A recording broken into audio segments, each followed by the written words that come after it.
Pickaxe.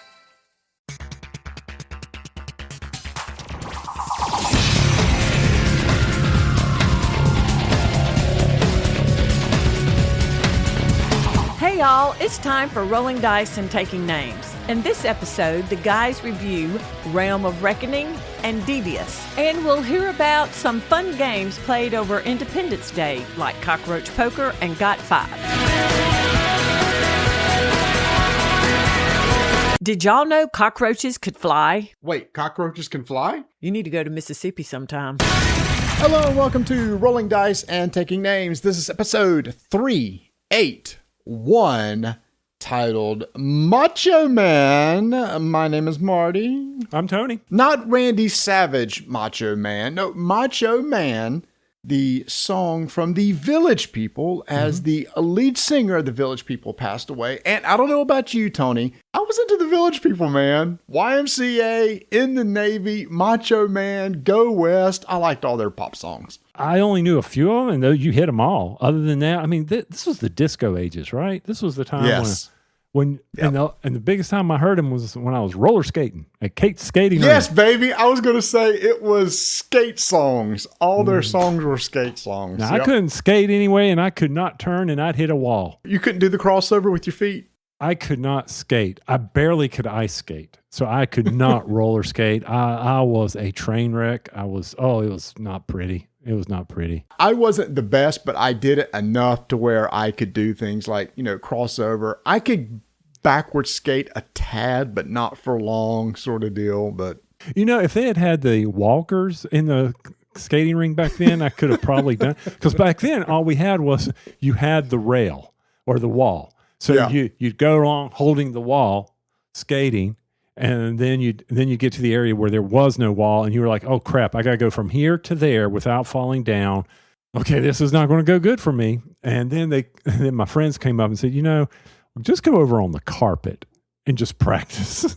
And I finally, by the end of the night, I could stand up and I could go around the rink periodically, but there were many tumbles, and I think I went maybe twice, and I was like, I'm done with this. Oh, I went a lot. So I had a lot of friends that went to one near my high school that we went to. And you did the, all right, couple skate. All right, reverse skate. Mm-hmm. When was the last time I went skating? I don't know. I may have taken my kids to a skate party when they were young. I remember the last time I just kind of went on my own was in NC State. Mm. I remember there's a group of us that went to a rink in NC State. That's my senior year, actually. I remember it was my senior year. Well, the senior year, you always had that. We didn't do roller. We did ice skating my senior year at NC State. That was the big senior get-together. So we went over to the ice house at NC State or whatever it's called and said, hey, let's go ice skating. And Donna's like, hey, let's go ice skating. And I said, no, let's not. I've never done it. And she goes, this will be fun. She was so sore at the end from having to hold me up. I told her, I said, this is not going well for you. I know this. I have no coordination on that. But you skied. You know how to ski. I don't. You need strong ankles ice skating. It's like, those blades are really thin. Well, so are skis. Let's strap wood to the bottom of our feet and go down a mountain real fast. What? Oh, yeah. So, Village People. So there's an old blast from the past and roller skating. So we're just wrapping up our July 4th weekend. I just got back from a trip to Oregon to see my son and his family. Here we're dealing with a heat wave of pushing upper 90s, close to 100, and there the high was 64. So that was a major thermal shock. When I got off the plane Friday morning, and the low was 74 that day, which was 10 degrees higher than what I'd been used to for the week. I bet it was a shock. I mean, you missed some really good temperatures here in the Carolinas as it was just blistering. Okay, you and I grew up in the Carolinas. We are not unaccustomed to these type of temperatures or these type of humidity. But as the older I get, I'm like I needed to go do something in the yard. And I went, screw this. I'm not doing it, I was like, it's just too hot out here. Holy cow. Yeah, so I read something the other day from one of our local weathermen talking about, I thought 100-degree days were somewhat common around here. They're not.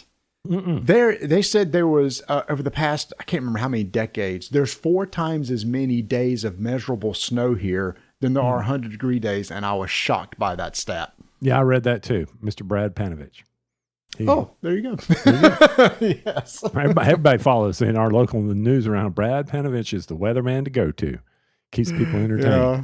I never would have guessed that because I thought, we have a 100-degree day a couple times a year. And it's like, I guess we really don't. It feels, we've had a lot of feels like, but not true 100-degree days. Yeah. And I mean, I follow the weather very, very religiously due to my post job or my past jobs and my current job just to know what's going on.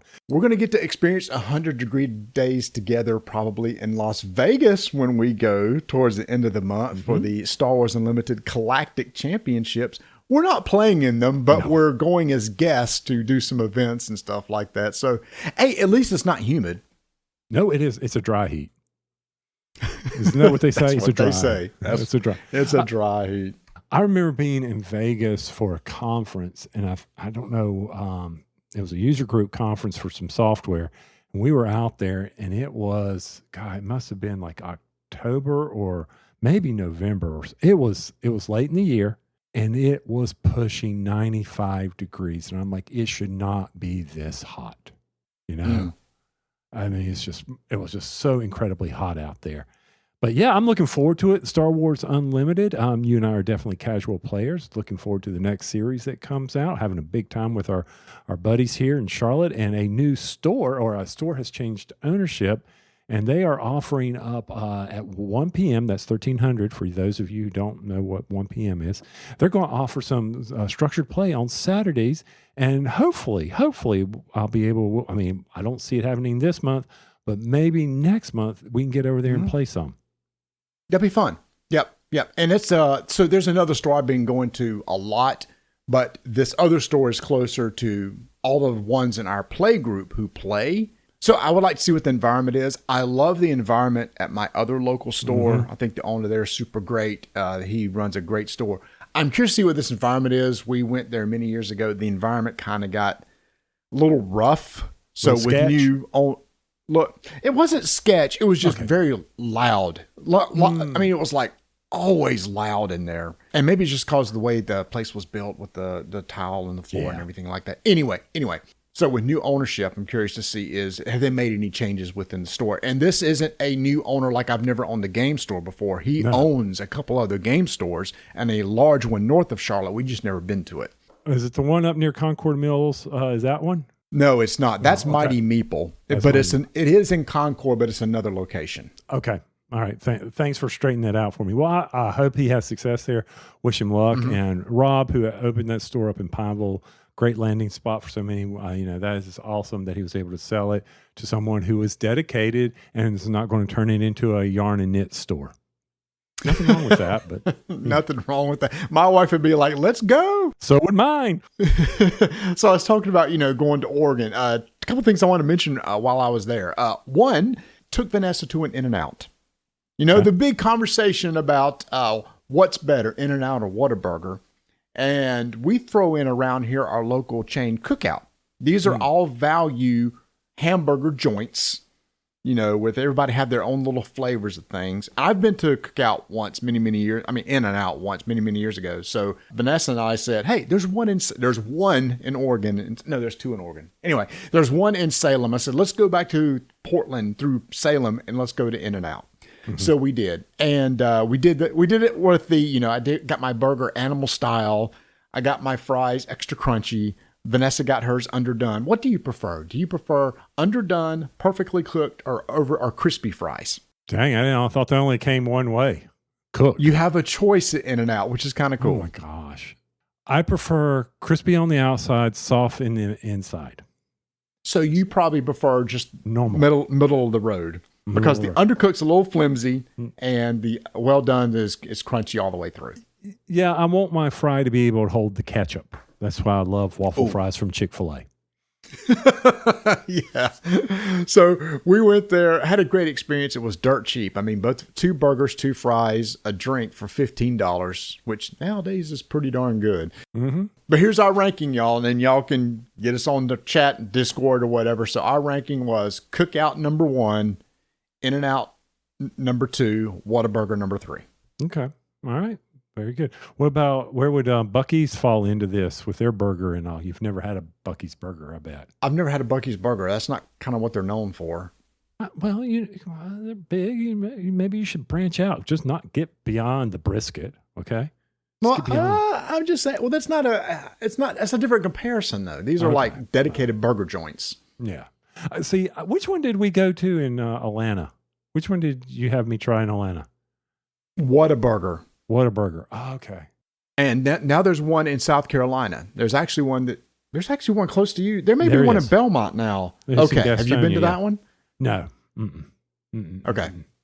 But I can't get to it because of the freaking line. I'm like, this place is packed. All of them are packed, and they're all packed late. So we drove by late when we arrived in Oregon, and the line at In-N-Out was insane. It's right beside the interstate. So we saw the line was insane. But if you go to get any cookout around here at like 11 p.m. at night, there's a huge line for cookout too. Okay. And then while I was there, I went and hung out with Chaz Marler one day. Oh my gosh. You found out where he actually lives? He lives in Eugene, Oregon. My son works down towards his way. So I took him to work, saw where he worked, dropped him off. And Chaz came up, I came down, and we met in Corvallis, Oregon, which is the home of the Oregon State University Beavers? Badgers. Is Oregon State Ducks? The Ducks? No, it's Oregon. It's just Oregon Ducks. Oregon Ducks. Okay. What is the Oregon State? That's sad. What is orange? Oregon. I should know this stuff. They're not exactly the main school there. Oregon State is the Fighting Woodchucks? Beaver. The Beavers. Beaver. Okay. So anyway, we met at a game store, actually, which is kind of a really nice game store in downtown Corvallis. He taught me Vale of Eternity. Now, I don't know if you remember this game. This was a big game from Intergate that came out last year. We never played it, but a lot of people loved it. And I regret that we don't have a copy because it's actually pretty darn good. It's an engine builder, which I love engine builders. Mm-hmm. Collect cards, put them in a tableau, collect points. Cool. But it's how you get to that point. At the beginning of the round, cards are out on the table in a market. Everybody has markers, and in a snake draft, you put your marker on the top of a card that you want to claim. And then after all cards have markers on them, you go around the table and you start taking your actions. Your action could be on a card that you have a marker on. You could take the marker off and put the card in your hand. Sweet. Or you can turn in that card for money. Each card has a certain value to it that you can earn back in chips or money. And you use that money as the last thing you could do on your turn is pay the cost of that card to put it into play. Some have instant actions, end of round scoring, etc. End of the round, do some scoring. Person most points wins. But it's one of those games that flows so quickly and so smoothly. I really understand why it was such a big deal. Oh. Like I just said, I gave you the entire rules. That's all you need to know. And like literally you could start playing. Okay. But it's one of those thinky games. It's like, if I could put this card with this card and this card with this one, ooh, that's a big point generator sort of deal. Okay. Well, I'm glad you enjoyed it. Go get us a copy. Why's it always me? Why didn't it be like, that sounds great. I'm going to go buy a copy. Man, it's always, you go get a copy. Oh, well, we'll talk a little bit about this. What else did you do with Chaz? Anything else fun? He wanted to learn Pagan. You and I have talked about Pagan before on the show. We talked about it last year. Go look up on our show notes. We did a review on it. He was always interested in it. Pagan is the worker placement asymmetric game from Capstone Games. This still is the game that feels the closest to Netrunner of anything that I've played since Netrunner. It doesn't play the actions you take aren't like Netrunner, but the bluffing, the one side bluffing, the one trying to suss out the bluffs of the other person is 100% baked into this game like Netrunner was. And Chaz loved it. He said, this was good. And I said, yeah, I told you before we started this was going to be a really interesting game of cat and mouse. Mm-hmm. And I was basically the mouse, right? So I was the witch trying to do all the bluffing, and then he was trying to figure out, all right, what, it was the shell game. Where's the P? Where's the P? Where did Marty put the P? Sort of deal. So Pagan's still way up there on one of my top 2-player games over the last few years. Okay. Well, I'll let you keep going. Anything else you want to talk about? I'll tell you, my July 4th was game day, but we'll get to mine. Is not nearly as exciting as yours so far. Oh, well, okay. Let's jump to it because my next 2 are from July 4th. What games did you play on July 4th? On July 4th, friends invited us over for a cookout, and then we were going to go watch some of the most disappointing fireworks I've ever seen in my life at Carowinds. Wow. So they live down in Fort Mill in an area we call Prune Acres. And anyway, you leave their house, you can go right next to our new gaming store, Zaxby's Restaurant, and where we meet to play games on Thursday night. And we parked so we could watch the Carowinds, which is a amusement park here in the Carolinas that straddles both states. And we were going to watch their fireworks. So I said, hey, we went down, we had some lunch, we did the cookout, things like that. We played games. Then brought everything back out, had some dinner, and played some more games until it was time for fireworks, and then we headed out. These people, they enjoy when I bring them new games, but this time I've gotten to the point now, nothing against them, I just don't want to introduce hard new games or games that are a lot of strategy. I'm just going to stick with the games that they know and that are fairly quick to teach and they can quickly grasp that take some time. For instance, we played Sky Joe. Okay. But I was playing one rule wrong and they did not like the fact that I changed the rules on them. I said, well, the rule I was playing wrong is when you take the column down, it goes on top of the card. They go on top. And I said, I thought it went the other way. So we're going to play it the correct way. Hold on, wait. Maybe I've been playing it wrong. So yeah. So you scrape all the cards, Mm-hmm. you put them on top of the deck, and then there's another card on top of that, right? Wrong. Are you serious? Then I've always been playing it wrong. Yeah. I thought the column that you put on the deck was inaccessible to anybody else. It's the other way around because most people will be getting rid of 12s, 11s, and 10s. So you put that on top of the card that hey, I drew this card and I'm going to, look, it replaces. So whatever card you're replacing there now goes on the bottom and the 3 go on top. I don't know how simple this game is, and I keep playing it wrong.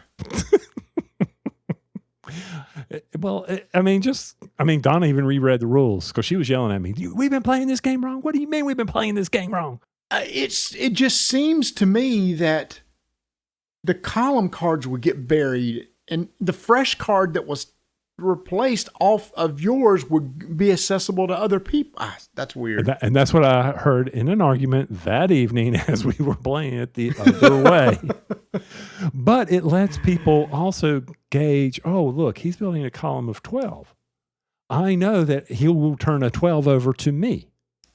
So maybe I can also build a column of 12, and I don't know what that other one is. So that adds a little bit more strategy to it. Okay. I'm like, okay, all right, that's good. I'll buy that. Yeah. And then, of course, we played Opasha because I taught them that because you taught it to me 30 plus years ago, and we still play Opasha. They absolutely love Opasha, and I had a terrible game of Opasha. I had a run of 4 misses in a row because I hate Trump bleeders. Oh, they piss me off so much. So you got 2 aces. One of them's the ace of trumps, okay? Okay. That's one. The other ace, and you only have 5 cards in your hand. You got another ace, but it's a single suit ace, right? Mm-hmm. That's worth 2. Oh, look, and you got another high card. Oh, I think I can probably get 3. 3. Mm-hmm.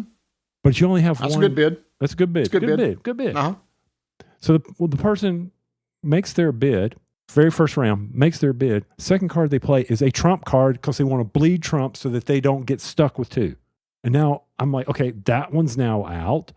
And then suddenly I have to play, okay, I'm going to get my other one. Oh, come to find out someone else has 2 trumps. And now I'm like, oh. So I just had a run of bad luck. But anyway, we played Opasha. And of course, we played 5 crowns. And then we played a new game that you and I are going to get to play this week. and we will talk about it later. It's from Op Games, and it's their newest one that people were able to pick up free off BGG if they happen to be on the site when they offered it. And that is, of course... Is it Tap 4? Tap 4. Mm-hmm. Yeah. Okay, so cool. I'm looking forward to that. Yeah, a lot of people on our Discord channel have been talking about getting that in the mail. I put out for one, but just haven't got it yet. So, all right. So, and then 2 games we got to play. So, while I was in Oregon, a game I've always needed to have in my collection, Cockroach Poker. You ever play Cockroach Poker? Yes. Okay. Didn't have it. That is one of those, hey, when we're all done, everybody's tired, we're going to play Cockroach Poker. Great bluffing game. It's like, try to deceive the other person. Hey, this is a rat.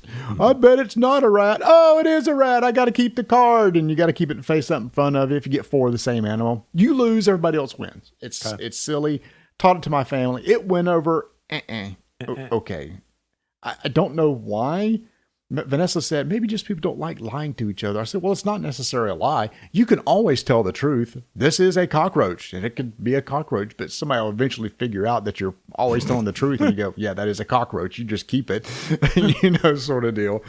But, man, the other favorite, I reached out to my sister. I said, okay, I've taught you a bunch of games recently. What you want to play? She said, bring that game with the numbers where we got to figure out the sequence. I said, you talking about Got 5? She said, that one. We played that game twice. Vanessa and Tori, my sister, have become huge fans of that game. They really like that. 'Cause come to find out, Tori really likes deduction games. I said, okay, I need to pull out Turing Machine again, which is the more mathy version. I said, I need to pull that out again and let you play that. But I too like Got 5. It's good. And so we tried teaching my dad, my poor dad. My dad's a smart guy, but man, we were trying to teach him how to deduce things. Like at the very beginning of the game, there's a lot you can deduce, not only what's on the table, but because you know that if your blue die is the highest one, that means that blue die can't be the 4 lowest values. So you can immediately mark those off. So we're telling him there's probably 15 to 20 numbers you can cross off before we even play the game. He's like, but how? So we're trying to walk him through. If this is here, then it can't be this one, or this one sort of deal. So he should play with me, and then both he and I can sit there and just look at each other and like, yeah, whatever. Y'all figure this game out for us. We'll lose. I'm fine with that. I'm surprised you also didn't play that silly Temple game that we got. That's also, I think it's from the same designer. Now that I know they like it, deduction games, I'll bring that out next. Okay. That one I think is a little bit, you have to teach how to read the cards. There is a little bit of learning. It's like understanding how the cards match up and line up and stuff. But that's another good one to teach too, especially because you're affecting what other people do because you can draft numbers, making sure somebody else didn't get a card that they want sort of deal. So there's more player interaction in that game, which they may like. Well, I know I was out last week, but we did get to play a couple new games before I left. And so you want to jump over to our new formatted reviews? Y'all haven't said anything about our new format. What do y'all think? Do you like them with values? Do you like the fact that we're trying to get them a little bit quicker, let you know what we like, dislike without going heavy into the rules? We haven't had any feedback. I don't know if that means this still sucks or I'm okay with what you've done. I don't know. Or is this thing on? Is this thing on? That's true.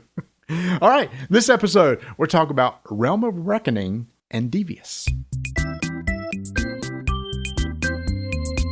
Head over to shopportalgames.com where you can read about the newest release from Portal that's coming to Gen Con. That's right. If you're at Gen Con, hey, would you pick me up one too? Because I unfortunately won't be there, but all aboard! All aboard! Going all aboard! Chevy's going to be there. Say hi to Chevy at the Portal booth. Head over to that Portal booth immediately to pick up a board. Ignacio's been on the interwebs again, and he's been telling you all about this amazing game. So go check him out over on YouTube.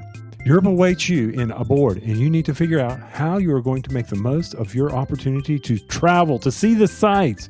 You start with a hand of 7 location cards from a deck of 240, as well as a postcard with an in-game goal, and start your journey through Europe. If you head over to shopportalgames.com, you can pre-order it now for $49.95. That's a 28% savings, and this game will be available come July 2026. Oh, and don't forget Neuroshima Hex. So the first game we got on the table, Realm of Reckoning, designed by Zach Dixon, Austin Harrison, and Max Anderson from Ivy Studio, is area control game. Sort of. Kind of.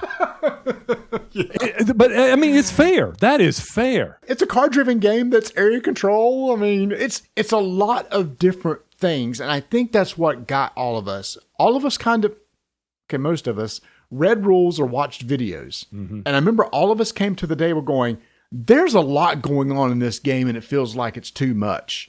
And by the time we were done, 4 out of 4 people sitting at this table going, that was good. Mm-hmm, it wasn't too much like we thought it was going to be, because everything is driven towards actions that you're taking that can either award victory points, or every action you take can be used to potentially do some bidding. And Tony, probably this is an action game, but it's also as much as a bidding game. Mm-hmm. Yeah, and it's got these dual action cards, which you enjoy. Anytime we get a game where cards have multiple functions or make decisions challenging, I mean, straightforward. I mean, you will be playing an action card, and you will perform the action shown on the center of the card. And there's only 4 things that you can do with these action cards. You can deploy a follower or an acolyte, which is putting people on the board that from your group, so that into an area that allows you to have control majority. So the board is split up into different colored regions, and you deploy things to regions. You can gain wealth, which is just basically getting coins. You can hire a mercenary action, which is just getting another card. But these cards will come in much later when we're using them for battling out in an area. And recruit a warden. And a warden is just a high-powered acolyte that you will use later when we have, was it called a Reckoning? Realm of Reckoning. I get it. Oh, there you go. Another thing really enjoyed about this game was you're passing cards. You get a hand of cards. Hold on. What? Hold on. Go ahead. You're not done.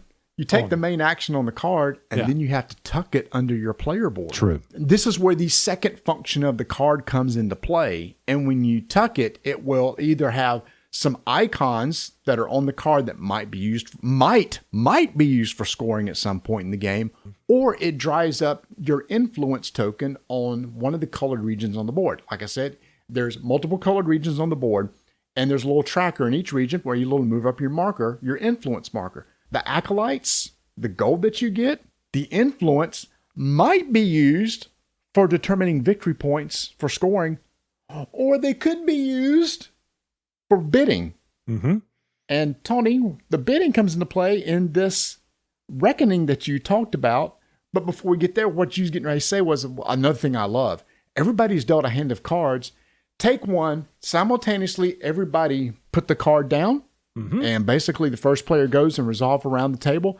Take that hand of cards and pass it to the left or pass it to the right, depending on what round it is. So it is a take and pass style game, which I love because you can kind of plan ahead of going, I don't know if I want the person to the left to have this card. Mm-hmm. I better keep this one for myself and then pass the rest. Right.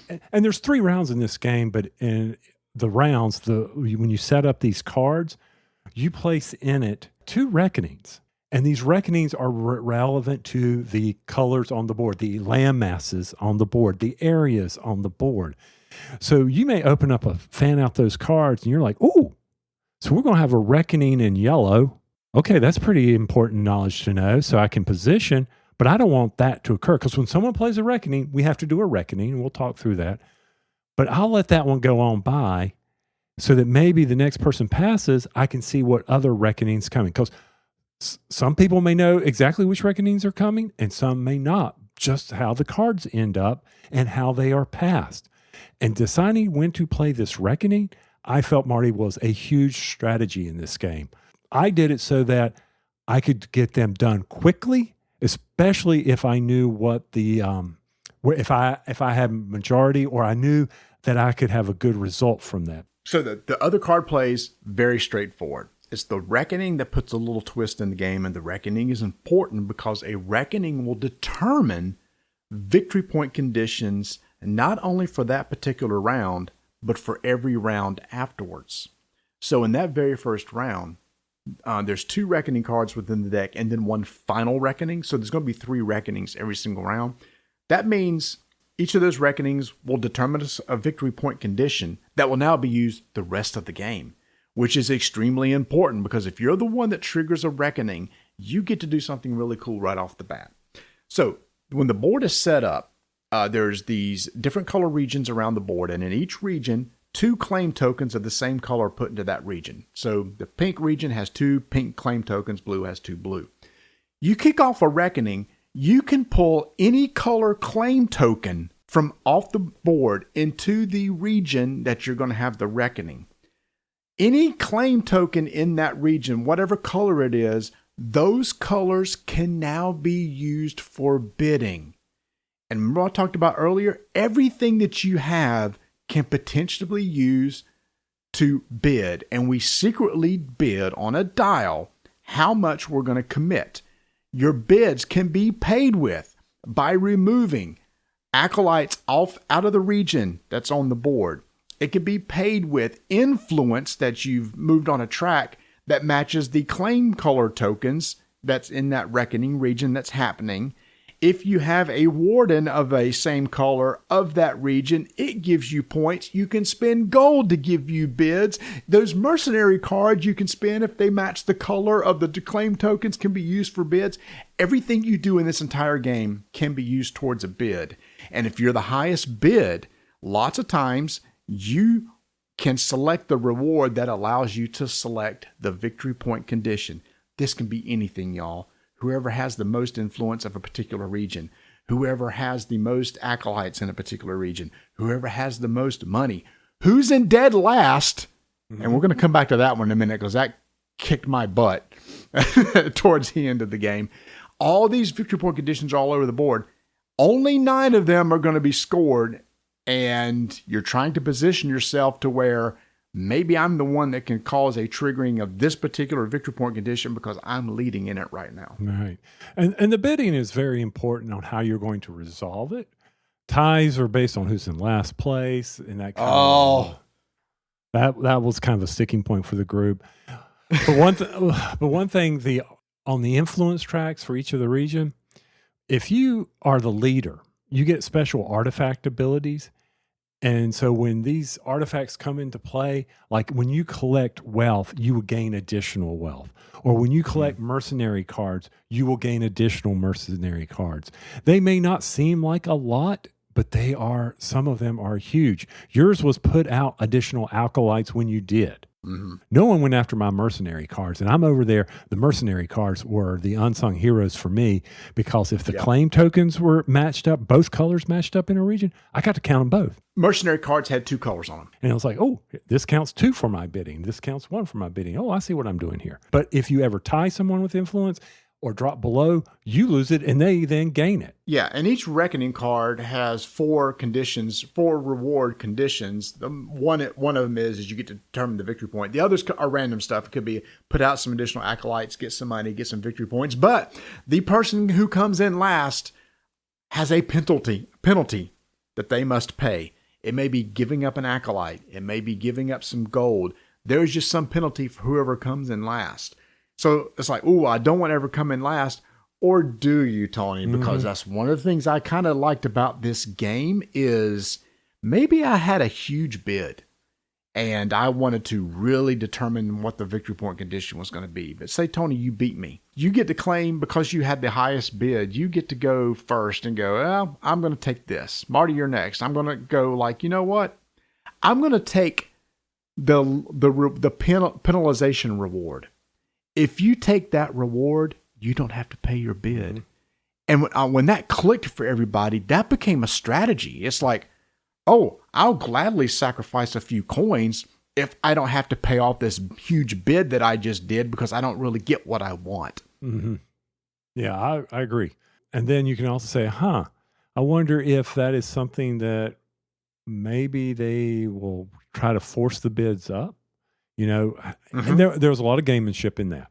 The bidding was the game. all right, for all of us. And you could see where it was driving because the reckoning cards were right there in the deck, and the rewards, you knew where you would be playing. It was pretty fast. Well, I mean, our learning game was, we took a little while, but I mean, turns were very quick. Boom, boom, boom. This is what I pick this card. Yeah, I'm done. Let's go. Next thing. Keep going.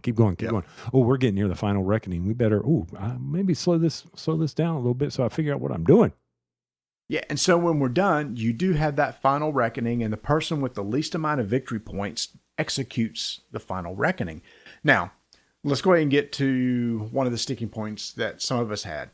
The person with the least amount of points had a lot of catch-up mechanics. They get to determine the final reckoning. They broke all ties, and that was critical in some situations. I'm just going to jump to the end of one of our games to where on that final bid for the reckoning, you're kind of cashing in all your chips. There's no need to carry anything over. Make a huge bid if you think you need to. Now, you can't bid everything, right? Because you have 9 things you're going to score on. And let's say, for example, one of them is majority in the blue area. And right now you have majority. Well, then you don't want to spend your acolytes out of that area to use for bid, because then you lose majority and then end up losing victory points. So you can't go necessarily all in.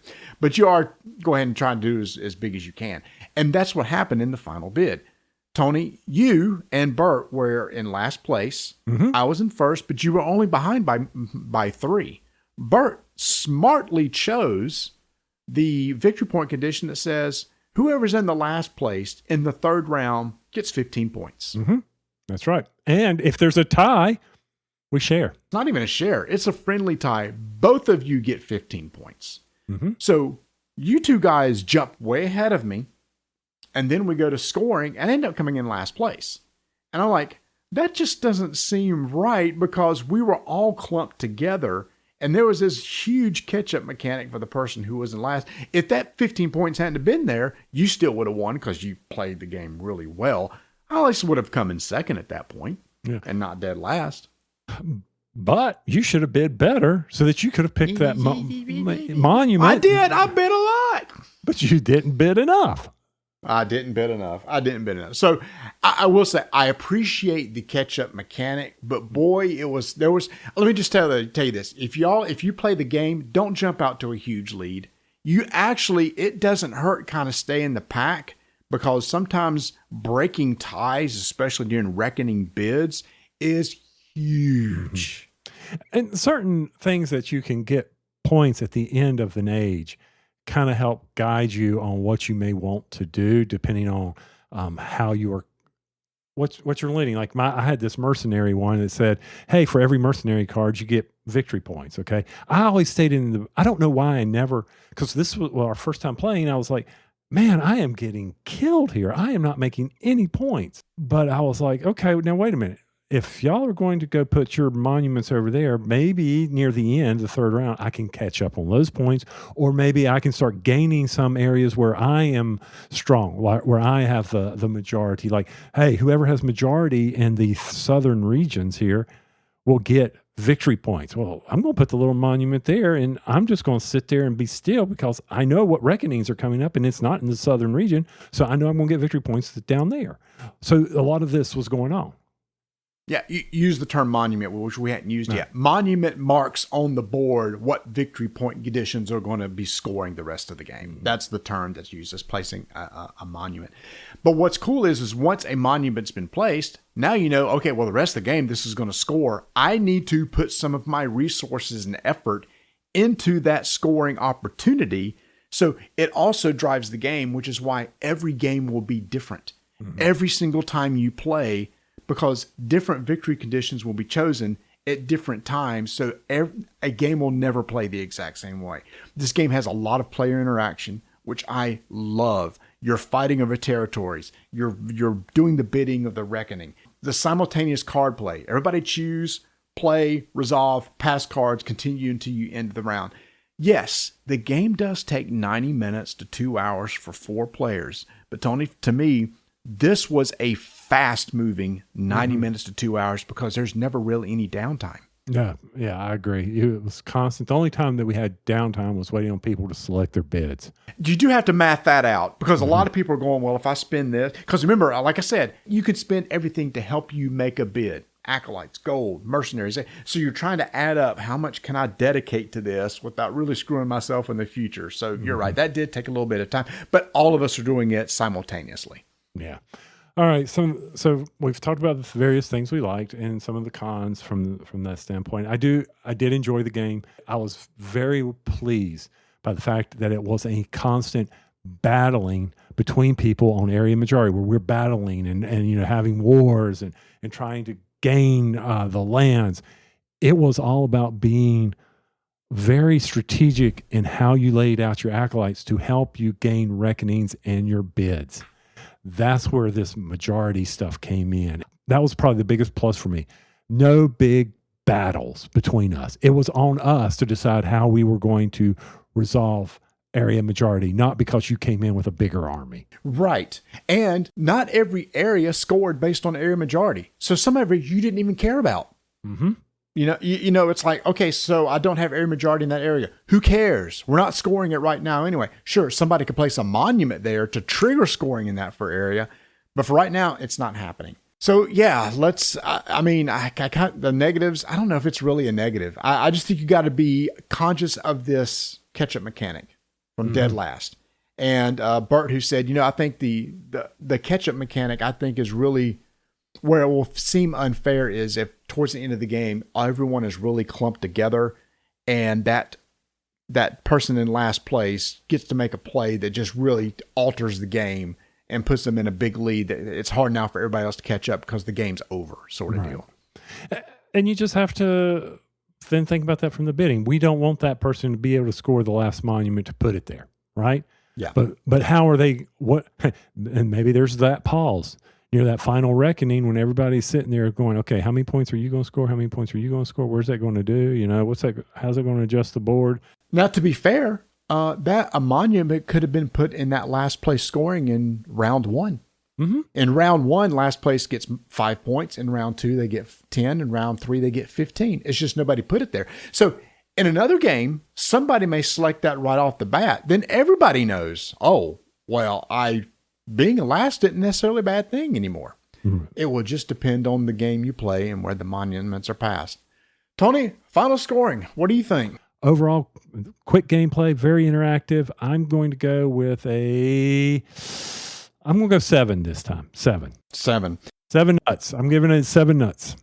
7 nuts. I think I liked it a tad more than that because it's one of those games I couldn't stop thinking about. It's rare that there's a Euro style game. I couldn't stop thinking about it. I couldn't stop thinking about what if I'd done this, or I love how this mechanism works. I love the fact that sometimes you just want to go ahead and select the worst reward and not have to pay the bid. Mm-hmm. There's a lot of little things going on. And when I first read the rules, I thought it's too much. And after I played that first game, I went, nope, I get it. It all makes logical sense why it's there. I'm going 8. Okay. I'm going 8. It's really one of the best experiences I've had in a Euro, especially this year. Mm. All right. Well, there you have it. Age of Reckoning from Ivy Studios. Age of Reckoning. That's the Warhammer MMO. The Days of Reckoning. Did I get it right that time? How about Realm of Reckoning? From Ivy Studios. Hey, another game from Ivy Studios is Tend, where players take on the role of a pioneer working for the Zenith Corporation to start a homestead on a new alien world. And by gosh, if you like flipping right games, then you will possibly, you're going to like this game because you're going to be building up your own farm and collecting the greatest selection of goods to send back to the Zenith headquarters for study. As the game progresses, new cards will be added to a shared deck, changing what actions are available for the whole table throughout the course of the game. Hey, replayability, variability. Players earn victory points for collecting badges, completing season objectives, and being the best neighbor. Aww. And filling up their cargo manifest with goods to send back to the Zenith headquarters. Gotta tell the man, here's our good stuff. In addition, you like flipping right? This has flip and stamp. It has scratch. It has it has all these interactive elements going on with this game. And y'all, this is a little bit heavier game. This is not your typical like quick roll and write. No, this is a 60 to 90 minute game, plays 1 to 6 players. So it's a little bit more meaty than those other games. Maybe you want something with that flip and right, the scratch and is it scratch and sniff? They should put scratch and sniff in there. I don't know. That's what I'm saying. Put some sniffing Marty, in there. The markers are all different colors. I hope the blue is blueberry and the red is strawberry and the green is lime and the yellow is lemon and the red is tomato. So this game has received many Game of the Year awards and top 10 nominations, over 20 so far. There's also an online component where you can challenge your friends across the world who's also playing this game. This game is coming out in limited quantities right now. You can head over to shop.iv.studio in order to order 10. While you're there, I really think you should check out Realm of Reckoning, which of course we did like with the card drafting, variable scoring, big reveals, simultaneous play. It's available right now too. 10 Realm of Reckoning. You can get both over at shop.iv.studio. Check it out. We recommend it. And Tony, I'm kind of looking forward to trying out 10 for ourselves. All right, time for another card game because, well, we love card games. Y'all know that. This game's called Devious from Glenn Cotter from Smirk and Dagger Games. This is an anti-set collection game where you're not trying to get necessarily the most of the same thing. In fact, sometimes the best is to only have a single of the same thing. But the best thing about this game is how you get your cards. So, all right, start off. There are 13 different tribes, Tony, 13 different types of fairies in this game. You're going to select 6 to mix together and make a deck. You're going to play over 5 rounds. Each round, each person is given 3 cards of fairies. Okay, I got 3 cards. I see 3 cards in my hand. I know I'm going to want this card or that card. Okay, I'm excited. Okay. Not necessarily. Each of these cards have ranks from 1 to 5. But Tony, it's not like the card you're going to keep for yourself. No. Instead, you're going to stack 3 cards and pass them off to your neighbor face down. So I can't look at them?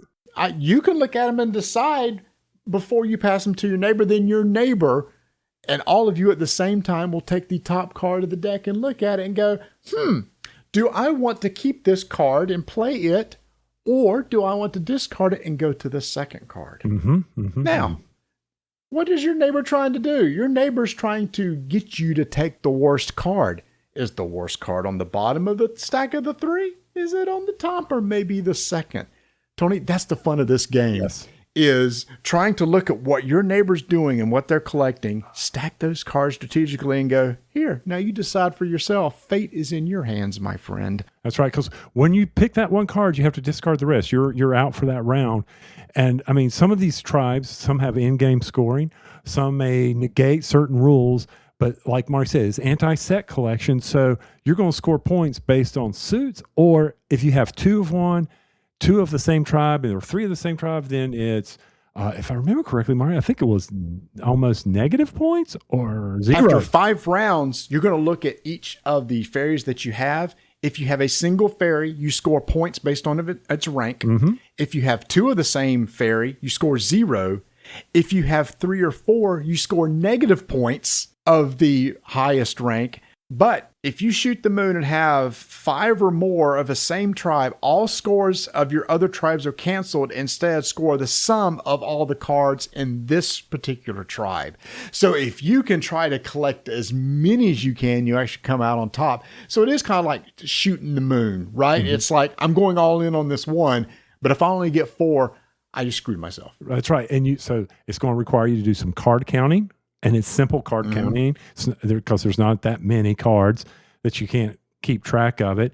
And that's one thing. So I'm just saying. Well, the reason why is because the cards that are discarded, you don't get to look at. Crap. That's right. You don't, do you? No. If I keep the top card of a deck, the other 2, I have to push to the discard pile and never see what they were. Oh, that's right. Oh, man. Yeah. We had a lot of fun with this. All right. We played multiple times, y'all. Yeah. I mean, because you can mix and match. Out of the 13, we just kept mixing 6 different ones to see how it plays. But each fairy does something different, like Tony said. For example, dismiss a fairy from any alliance, including your own. So you can look around the table and go, ooh, I'm going to discard that card. Or, oh, I've got 2 of this one. I'm going to discard 1 of mine so I can only have a single, so now it will score points. Or steal a fairy from somebody else. You need to shoot that move. A fairy. Boom. Yeah, swap a fairy with somebody else. 13 different abilities here. The player interaction in this game is so good because of the stacking of the 3 cards and passing to your neighbor. And then you pass clockwise, counterclockwise, back and forth over 5 rounds. Yeah. And Smirking Daggers gives you some options for the various sets to build, or you can randomly do it by just dealing out 6 of the cards that they give you of the tribes. So a lot of fun. We did. I've already said this. It was a lot of fun and really enjoyed the passing of the cards, trying to set it up so that there was some bluffing involved, so watching to see, okay, is he going to take, is she going to take that second card? Or do they think I put the best card on top and they don't realize maybe there's something better based on what they're building, and they pass it up, and you kind of giggle to yourself, go, you're screwed now, buddy. And sometimes the cards you pass, all of them are good.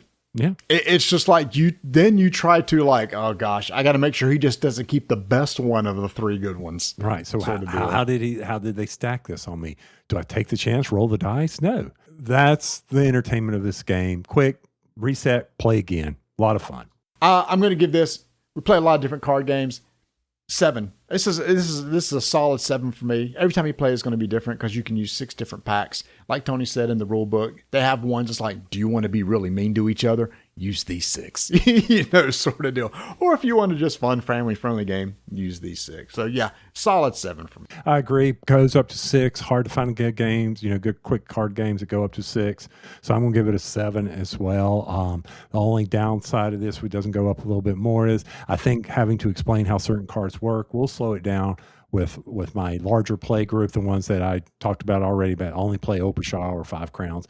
This is one of those that I don't know if I could get it to the table to them. I think it would be a blast once I get it past how the cards work, and I don't have to constantly remind them. So what does this do? If I can get past that, this would be another fun little game to put in the rotation. Devious from Smirk and Dagger Games. Hey, talking about a bunch of Gen Con games coming out. Where's the best place you can go get those pre-ordered? That's over at miniaturemarket.com. The pre-orders for these new games are starting to show up. Even before they get stocked, you can go out there, put a pre-order in. As soon as it's available, you can go and have it shipped to you, or put it on hold. Get a bunch of pre-orders together, put them together, 1 cart, get that free shipping over $100, have them all sent to you. Tons of games coming out. I'm sure everybody's been looking at the Gen Con previews and say, ooh, that looks good. I've heard about that. That looks good. Well, head over to miniaturemarket.com. Check out the pre-orders for all these new games. Get them in there. Really good prices. Cheap shipping. miniaturemarket.com. And we're live from the living room as Doug eyes up the match day spread. He's reaching for the Buffalo wing. Perfect. Hang on, what's this? Oh, he's gone for a can of Pepsi too! Incredible! What a finish! Sensational combination! Look at the delight on his face. There's no doubt about it. It just tastes better. Match days deserve Pepsi. Food deserves Pepsi. Grab a pack of Pepsi Zero Sugar for today's match. It's poetry in motion. Oh boy. Let's go ahead and let me warn you. When we in September get together with Chris and Dan to talk about our summer movie. Oh, congratulations, by the way, on winning. Get together for our summer movie finale. Dan is so mad at me because I did not like Supergirl. Oh, really? Okay. I did come out hot and give the movie a 4 out of 10. Yeah, you did kind of trash it down a little bit, didn't you? Because I just read the book the movie's based on, Woman of Tomorrow. And the book is 1,000 times better than the movie. The theme of the book was totally altered in the movie because the writer of the movie admits, I read the book and this happens at the end of the book. The author of the comic, this is from 2019, so it's not like it's been around for decades. The author of the book comes out and says, you misunderstood. This did not happen in the book.